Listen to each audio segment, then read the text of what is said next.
155 pounds if, number one, he didn't think he can make it and still be super competitive, and number two, if there wasn't a bigger plan there. And I don't think the massive plan there is Nate Diaz. I think because Conor wasn't ready, and because Conor wasn't ready, he said, you know what, I'm going to do a test cut to get down to 155, massive fight against Nate, and then you set up a huge fight against Conor McGregor. You know, whether Conor wins or loses to Khabib, it doesn't matter. You can set up that huge fight, GSP versus Conor McGregor, New Year's Eve, November, Madison Square Garden, whatever it is, and get, you know, maybe the biggest pay-per-view of all time.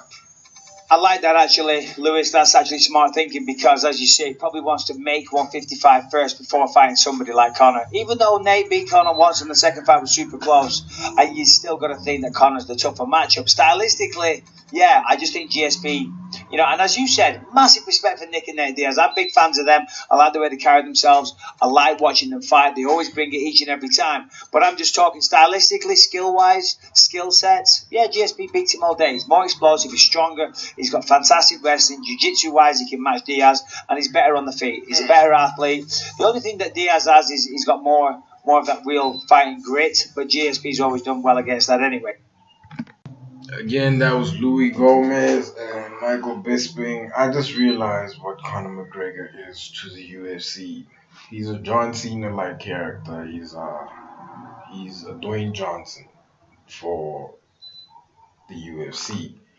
What I mean by that is his success in MMA, knee-bound success, meaning what he does in the octagon doesn't dictate who he is outside the octagon. He brings that energy, man, you know, come win or loss, he's there, you know, and I think as a cultural phenomenon, Conor is a new breed of athlete. He's an entertainer athlete, and I finally get why every single fight he has is a big deal money-wise, right? As for him fighting GSP, I don't think that's a good idea. I think names like GSP, Khabib, I think those guys would beat Conor into the next dimension, man. I don't think that would be a nice look for him, especially with his MMA record looking the way it looks now. I know most people think he won that fight against Nate Diaz. I would argue no. I think Nate won both fights. I think the second one Conor performed better than the first one, but ultimately Nate won both those fights. And if he struggles against a guy like Nate Diaz, who by no means is he a pushover, it's just skill-wise, he's not a Khabib, he's not a GSP, you know. Those guys have a higher skill set than Nate Diaz, and if Conor McGregor struggles against Nate Diaz, what you think GSP is gonna do to him? What you think Khabib is gonna do to him? Those guys don't play, man. You saw what Khabib did to Edson. You saw what he did to Al Quinta and all of that.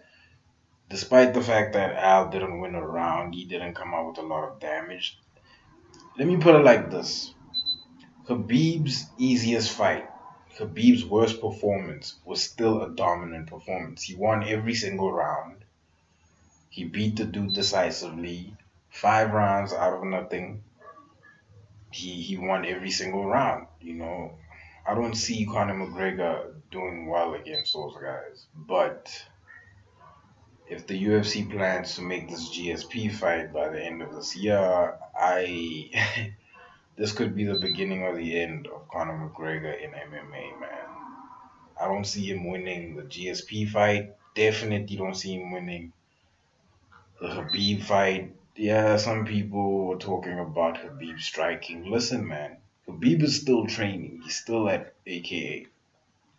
Conor is sort of training and he hasn't fought in a while. And on top of all of that, he's facing a court case in New York.